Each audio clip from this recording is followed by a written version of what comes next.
terima kasih semuanya kepada Allah terutama Bapak Listio Sigit saya yang sangat peduli sama keluarga saya.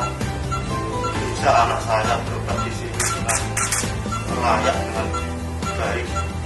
Saya matur nuwun sangat atas semuanya ini. Saya tidak bisa berharap apa-apa. Semoga diparingi panjang umur. Amin.